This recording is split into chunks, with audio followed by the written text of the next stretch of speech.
Howdy out there, folks. Today we're going to take a look at Hellraiser and Hellraiser 2 Hellbound, a double feature Blu-ray disc here.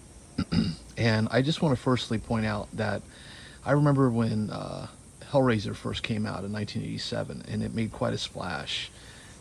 Clive Barker, of course, directed this film, and it was based on his own source material.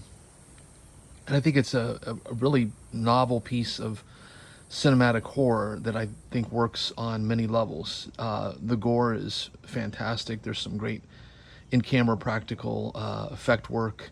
Um, there are some times when the film does look a little cheap, but I think when it counts, they do a good job at realizing the visuals. And I think on balance, the first Hellraiser is definitely I think the best of all of the Hellraiser films. There have been many films to come after Hellraiser 2 Hellbound that have mostly been forgettable, with perhaps the exception of Hellraiser 3 and the most recent one, which I have not actually seen, but I have heard it's a return to form.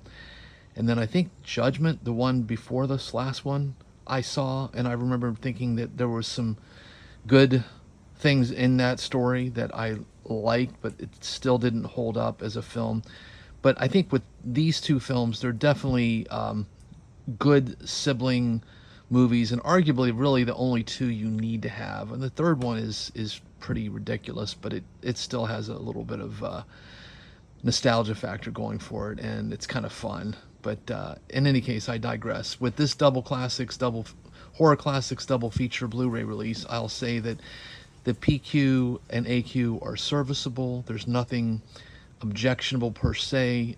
They're widescreen, but you can tell that it's not based on any kind of like original camera negative, brand new transfer. These are, really almost look VHS like, but with the added benefit of them being widescreen.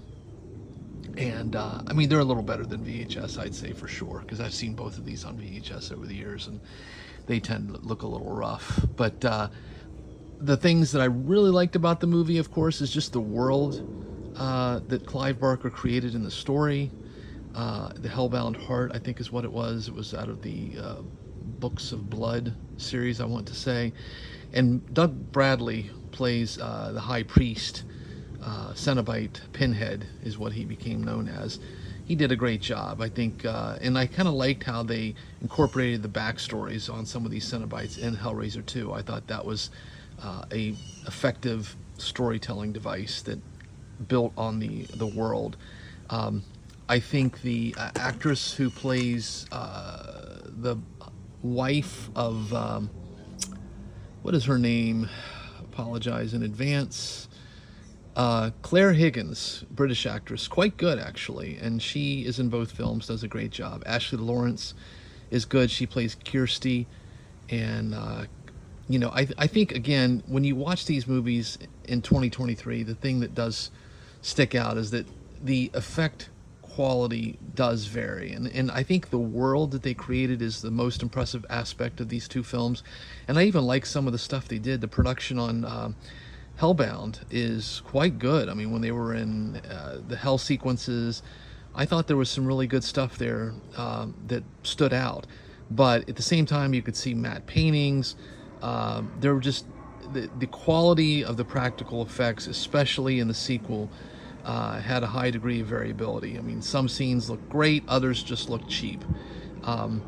So are these like inimitable horror classics? No. I think that it really, from my perspective, I think that if you like the world that Clive Barker created, you like the Cenobite creatures, you think they're cool, you're into sort of old school 80s practical effects, just don't go in expecting high art. It's, each time I watch these films, I kind of see more and more warts. But at this point, I feel like it's really unfair to criticize them much more than that. I mean, I think they're just B-movie horror films that have a great high concept behind them and some interesting novel ideas.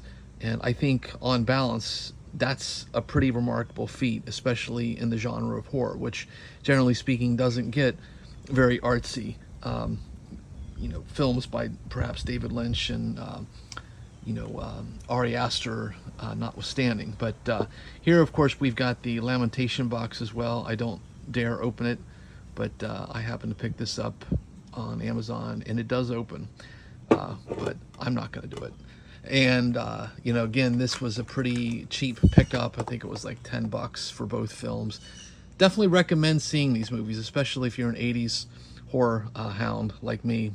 And again, I think if you go into them knowing that they're not high art, but there's some, I think, arguably really clever stuff in the world building, courtesy of Clive Barker, and some fun sequences with some highly variable practical effect work, then you're going to have a good time. So on that note, please do take care out there, everyone. Stay safe, be kind, and by all means, keep watching good cinema.